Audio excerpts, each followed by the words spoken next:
और बात तेरे काम न आवे, तू संतों शरण लाग रे। के सोवे गफलत में बंदे, जाग जाग नर जाग रे, जाग जाग।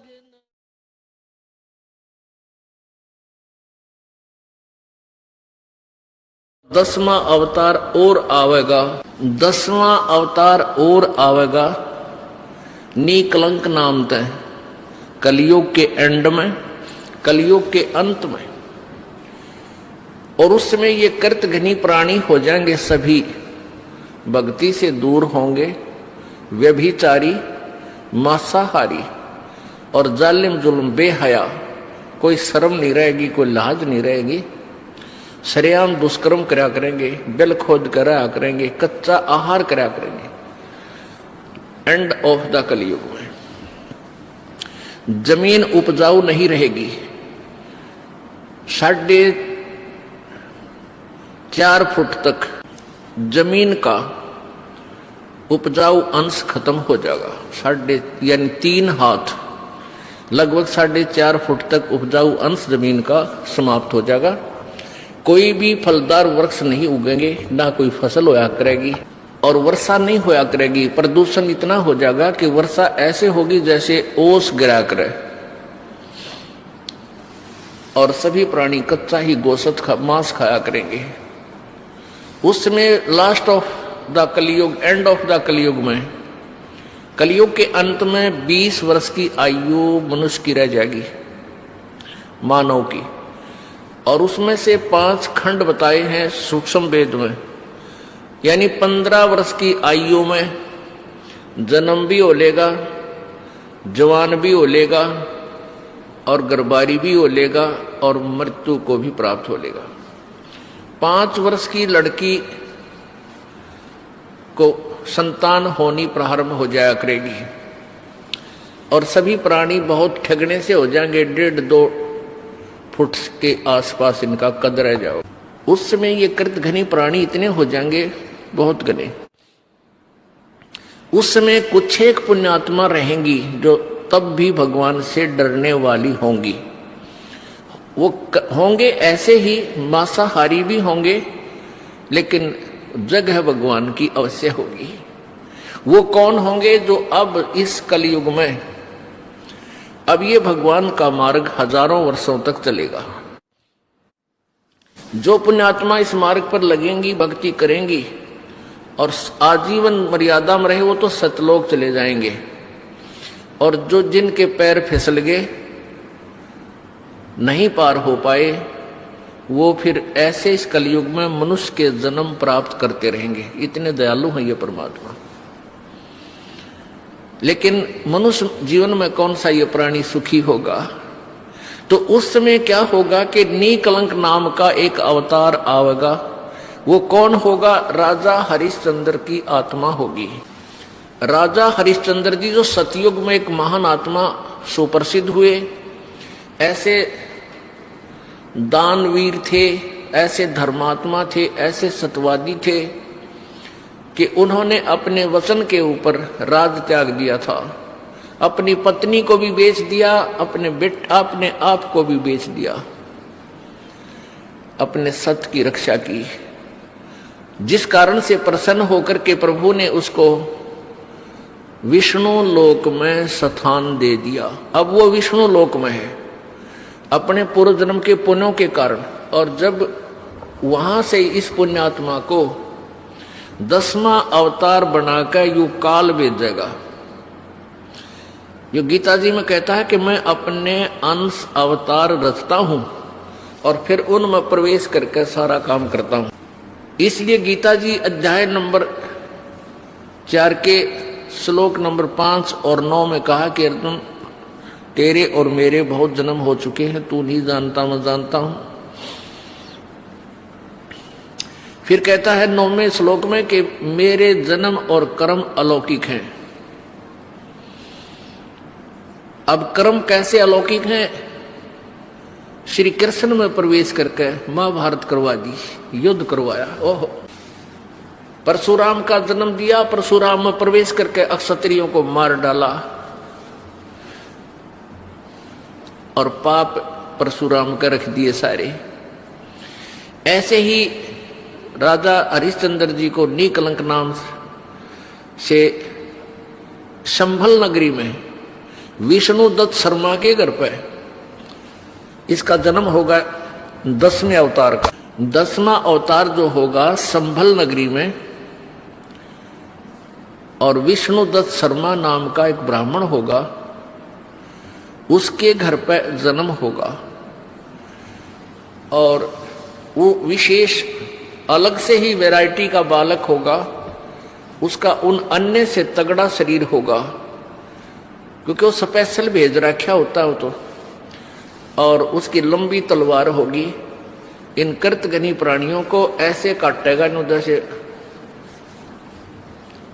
या करेन गेहूं काटा करे, ऐसे काटेगा न बुरी तरह इनको खत्म करेगा।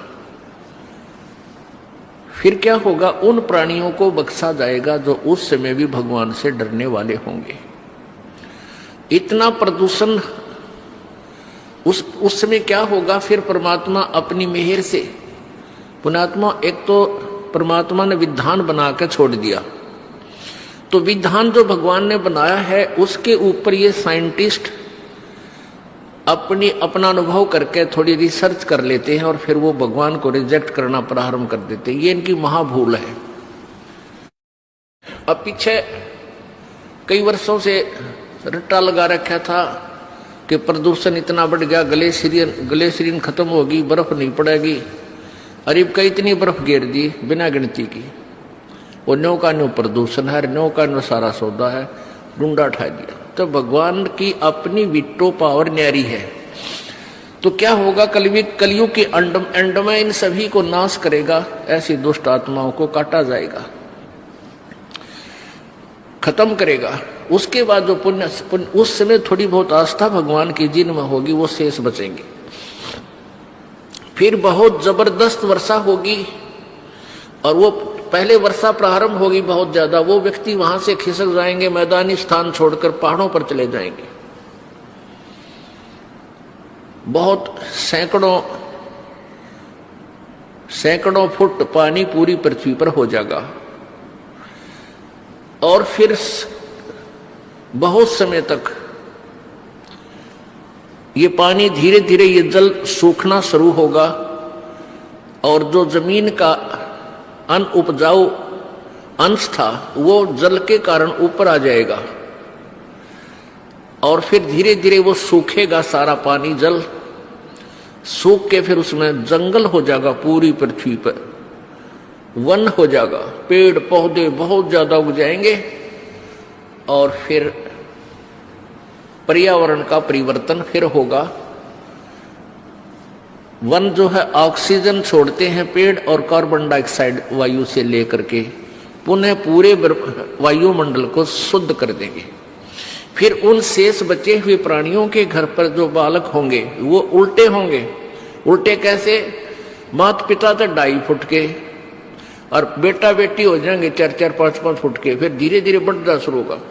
तो सतयुग में सैकड़ों फुट हाइट के इंसान हो जाते हैं, सैकड़ों फुट, और लाखों वर्ष की आयु हो जाती, क्योंकि शुद्ध वायु, शुद्ध वातावरण, बीमारी होती नहीं उस समय सतयुग में, बहुत कम। अब हम इस विषय को यहीं क्लोज करते हैं। हमारा प्रसंग चल रहा है कि मुल्ला माया मग में बैठी हंसा चुन चुन खाई, यो ज्योत स्वरूपी कहे निरंजन मैं ही करता बाई। एक न करता दो न करता नौ ठहराए बाई, 10वां भी धुंधर में मिल जा सत्य कबीर दुहाई। अब वो 10वां अवतार पुण्यात्मा राजा हरिश्चंद्र जी नीकलंक नाम से प्रकट हुए, जन्म लेंगे मां से, और फिर वो इतने पाप के भागी हो जाएंगे, अरबों खरबों प्राणियों को मार के जी मनुष्यों को वो उसके बैड अकाउंट में लिख देगा काल। और फिर उसको इन पापों के कारण नरक में ठोका जाएगा। ये काल ऐसे धोखा देता है सबको। ये चतुर्भुजी भगवान कहावे, हर हट डोर बंदे सब आवे। ये कोटिक करता फिरता देखा, हर हट डोर कहूं सुन लेखा। ये करोड़ों करता जो बने फिरे थे, कहते हमने 84 लाख योनियों में भटकते देखे। ब्रह्मा विष्णु महेश ये वो पुण्यात्मा है जो कभी परमेश्वर कबीर जी की शरण में रहे हैं और ये पार नहीं हो सके, ये काल का हाथ लाग गए और काल भगवान ने इनको अपने पुत्रों के रूप में जन्म देकर इन यहाँ का इंचार्ज बना दिया है। पुण्य इन्हीं का है, इनसे एक्स्ट्रा फिर तप करवाता है, इनमें बैटरी चार्ज कर लेता है और फिर इनसे अपना उल्लू सीधा करता है। फिर ये ब्रह्मा मर जाएगा, 7 ब्रह्मा की फिर नया ब्रह्मा जन्म करके उत्पन्न करके ये रख देगा काल। 7 ब्रह्मा की मृत्यु के बाद एक विष्णु जी की मृत्यु होगी और 7 विष्णु की मृत्यु के उपरांत एक शिव की मृत्यु होगी। और जो अब वर्तमान में ब्रह्मा विष्णु महेश चल रहे हैं, ये 84 लाख योनियों में चले जाएंगे, साधारण प्राणी बन जाएंगे और नई पुण्यात्माओं को इसी पद पर विराजमान कर देगा। इसलिए एक सूक्ष्म वेद में कहा कि कोटिक करता हमने फिरता देखा, हर हट डोर कहूं सुन लेखा। हर हट डोर कहते चतुर्भुजी भगवान कहावे, ये हर हट डोर बंधे सब आवे। ये अरहट का कुआ लोई, यागल बंधा है सब कोई। कीड़ी कुंजर और अवतारा, हर हट डोर बंधे कई बारा। हर हट डोर किसे कहते हैं? पहले पुराने समय में सिंचाई का साधन, किसानों के पास एक कुआं होता था, कच्चा कुआं खोदते थे, बहुत गहरा होता था।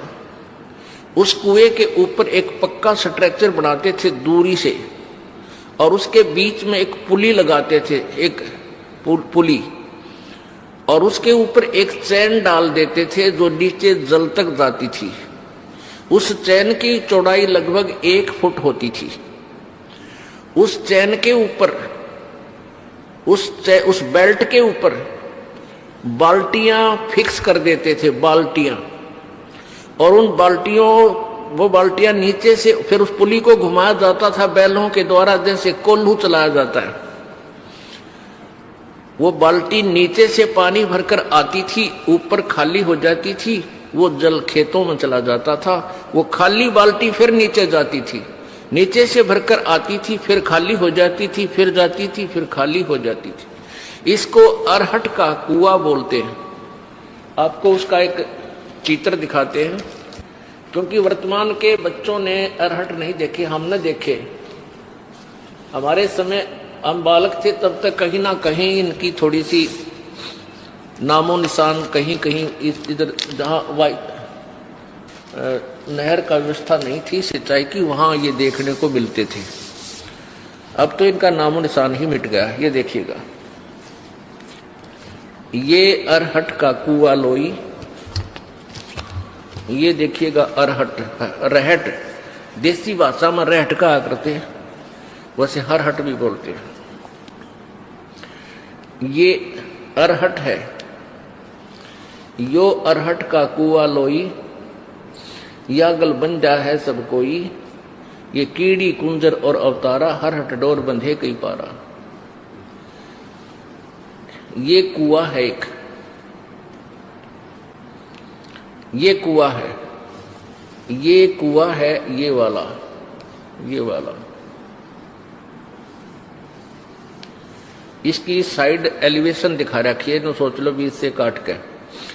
और ये है एक पुली, ये व्हील सा होता था, इसके ऊपर ये चैन लटक रही है, ये वाली,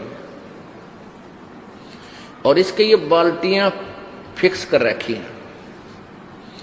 और ये ऐसे चलता था, तो ये यहां से पानी भरकर, ये पानी से भरकर ऊपर आती है और यहां खाली हो जाती है।